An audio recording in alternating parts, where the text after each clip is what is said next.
दुनिया का सबसे जदीद, सबसे महंगा और ताकतवर एटमी त्यारा बरदार जंगी जहाज अमरीकी बहरिया का फखर यूएसएस जेराल्ड आर फोर्ड आजकल अपने ही अमले के लिए जहन्नम बना हुआ है। बहीरा अहमर के गर्म पानियों में ईरान के साथ जारी जंग के दौरान तैनात इस देव हेकल जहाज के अंदर अचानक आग भड़क उठी, जिस पे 30 घंटे तक काबू पाने की जिद्दोजहद जारी रही, लेकिन असल तबाही तो इस आग के बुझने के बाद शुरू हुई, जिसने दुनिया के सबसे ताकतवर जंगी बेड़े की तैयारी और बर्दाश्त पर बड़े सवालिया निशान खड़े कर दिए। 600 से ज्यादा सेलर्स, जिनमें नौजवान खवातीन और मर्द शामिल हैं, अपने बिस्तर खो बैठते हैं। वो फर्शों पर, मेज़ों पर, कहीं भी सोने पर मजबूर हैं। कपड़े धोने की सहूलत तबाह, बैतुल खलाक के निज़ाम जाम और फ़ज़ा में अभी तक धुएं की बू। ये अमरीकी सुपर पावर के इस्तेकाम, इसके सिपाहियों की बर्दाश्त और मुस्तकबिल की जंगों की तैयारियों की एक ऐसी दिलचस्प और ख़तरनाक झलकी है जिसे आपने शायद ही कहीं सुना हो। अस्सलाम वालेकुम, मैं हूं बशारत हुसैन काज़मी और आप देख रहे हैं काज़मी 360। ये वाकया कोई पुरानी बात नहीं है। अमेरिका और इसराइल ईरान के खिलाफ मुश्तरका फौजी ऑपरेशन ऑपरेशन एपिक फ्यूरी में मसरूफ़ हैं। इस कशीदा सूरत हाल में अमरीकी बहरिया का सबसे जदीद जंगी जहाज़ यूएसएस जेराल्ड आर फोर्ड, जो तकरीबन $100 अरब से जायद की लागत से तैयार होने वाला एक तैरता हुआ एटमी शहर है, अपना मिशन अंजाम दे रहा था। अचानक जहाज़ के अंदर मेन लॉन्ड्री एरिया में कपड़े धोने वाली मशीनों के ड्रायर के वेंट में बिजली की शॉर्ट सर्किट से एक चिंगारी भड़की। सोचिए, एक ऐसे जहाज में जहां हर तरफ जदीद तरीन असलहा, एटमी रिएक्टर्स और तैयारे मौजूद हों, आग का लगना क्या मुसीबत ला सकता है। लेकिन इस आग ने जो रास्ता इख्तियार किया उसने माहिरीन को भी हैरान कर दिया।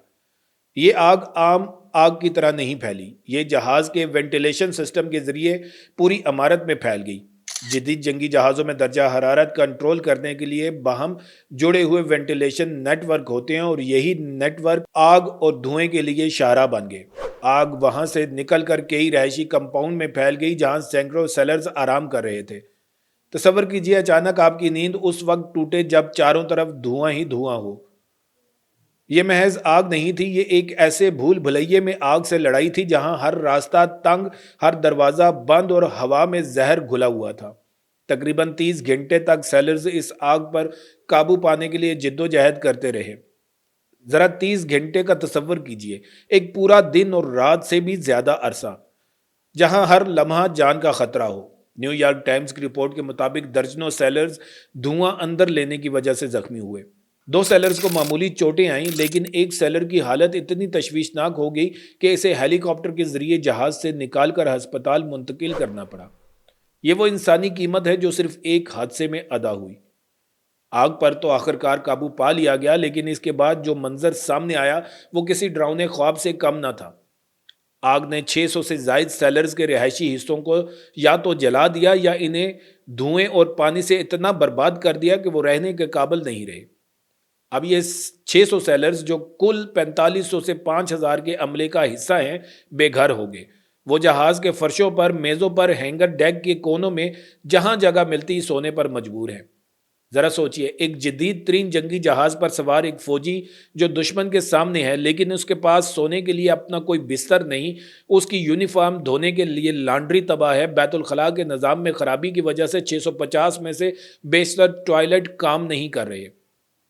यहाँ एक अहम सवाल यह है कि आखिर इस जदीद तरीन जहाज़ पर यह सब कुछ क्यों हो रहा है। इसकी एक बड़ी वजह है इस जहाज़ की गैर मामूली तवील तैनाती। यूएसएस जेराल्ड आर फोर्ड मुसलसल 10वें महीने से समंदर में है। आमतौर पर अमरीकी त्यारा बरदार जहाज़ 6 से 7 माह की तैनाती पर जाते हैं, लेकिन ये जहाज़ अब 10 माह से घर से दूर है, और इसके तैनाती को मुमकिन तौर पर मई 2026 तक बढ़ाया जा सकता है, जो कि 1 साल बनता है। वियतनाम जंग के बाद अमरीकी बहरिया की यह तवील तरीन तैनाती हो सकती है। इस तवील अरसे में जहाज़ के पुर्जे थक चुके हैं, प्लम्बिंग का निज़ाम बार बार ख़राब होता है, जिसे ठीक करने पर लाखों डॉलर खर्च होते हैं। सेलर्स थक चुके हैं, इनकी अपनी ज़हनी और जिस्मानी बर्दाश्त की इंतहा हो चुकी है, और इसी थकावट और मशीनरी की खराबी का नतीजा है ये तबाहकुन हादसा। दिलचस्प बात यह है कि अमरीकी सेंट्रल कमांड सेंटकॉम ने इब्तदाई बयानात में इस आग को मामूली करार देने की कोशिश की। उनका कहना था कि आग लॉन्ड्री एरिया में लगी और इस पर काबू पा लिया गया। जहाज के प्रोपल्शन प्लांट को कोई नुकसान नहीं पहुंचा और तैयारों की ऑपरेशनल सरगर्मियां जारी हैं। لیکن جب نیو یارک ٹائمز جیسے معتبر اخبار نے خود سیلرز کے حوالے سے تفصیلات شائع کی کہ 600 افراد بے گھر ہیں، 30 گھنٹے آگ بجھائی جاتی رہی اور 200 کے قریب سیلرز زخمی ہوئے، تو اصل حقیقت سامنے آئی۔ یہ فرق ظاہر کرتا ہے کہ فوجی حکمت عملی میں اکثر انسانی المیوں کو چھپایا جاتا ہے، جبکہ اندرونی حالات کتنے ابتر ہو سکتے ہیں۔ اب آئیے ذرا گہرائی میں جائیں اور سمجھیں کہ یہ آگ صرف ایک حادثہ نہیں تھی، بلکہ یہ ڈیزائن اور تربیت میں موجود خامیوں کو بھی اجاگر کرتی ہے۔ چینی فوجی ماہر وانگ یون فے کے مطابق جدید جنگی جہازوں میں بجلی کے انتہائی پیچیدہ نظام اور ایندھن کی لائنیں ہوتی ہیں جو آگ لگنے کے بعد اسے مزید بھڑکا سکتی ہیں۔ ان کا کہنا ہے کہ جہاز کے اندرونی حصے بند ہوتے ہیں اور وینٹیلیشن سسٹم آگ کو پھیلانے میں مدد دیتا ہے۔ اگر آگ اتنی دیر تک قابو میں نہیں آئی تو اس کا مطلب ہے کہ خودکار آگ بجھانے والے نظام ناکام ہو گئے یا انہیں صحیح طریقے سے ڈیزائن نہیں کیا گیا تھا۔ اس کے علاوہ 30 گھنٹے تک آگ پر قابو نہ پانا یہ بھی ظاہر کرتا ہے کہ عملے کی تربیت میں یا تو خامیاں ہیں یا وہ اس قدر تھکے ہوئے ہیں کہ ان کی کارکردگی متاثر ہو رہی ہے۔ ریٹائرڈ ریئر ایڈمرل جان کربی کا کہنا ہے کہ جہاز بھی تھک جاتے ہیں اور طویل تعیناتیوں میں ان کی حالت خراب ہو جاتی ہے۔ آپ کسی جہاز کو اتنی دیر اور اتنی مشکل سے نہیں چلا سکتے کہ وہ اور اس کا عملہ اپنی بہترین کارکردگی دکھاتا رہے۔ یہ واقعہ اس بات کی علامت ہے کہ امریکی بحریہ اپنی طاقت کو برقرار رکھنے کے لیے کس حد تک دباؤ میں ہے۔ ایران کے ساتھ جاری کشیدگی اور دنیا بھر میں امریکی مفادات کے تحفظ کی ذمہ داری نے بحریہ کے وسائل کو تقریباً ناکامی کے کنارے پر لا کھڑا کیا ہے۔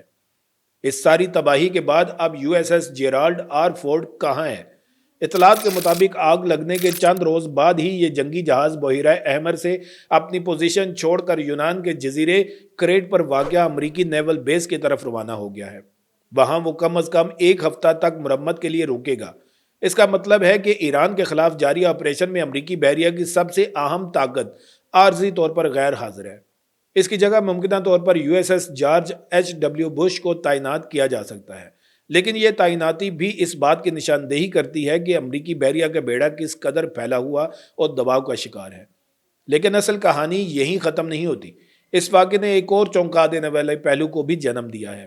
یونانی اخبار اور تائیوان کی news website China Times کے مطابق امریکی حکام اس بات کی بھی تحقیقات کر رہے ہیں کہ کہیں یہ آگ کسی حادثے کا نتیجہ نہ ہو، بلکہ یہ جان بوجھ کر اس لیے لگائی گئی ہو کہ اس طویل اور تھکا دینے والی تعیناتی کو ختم کیا جا سکے۔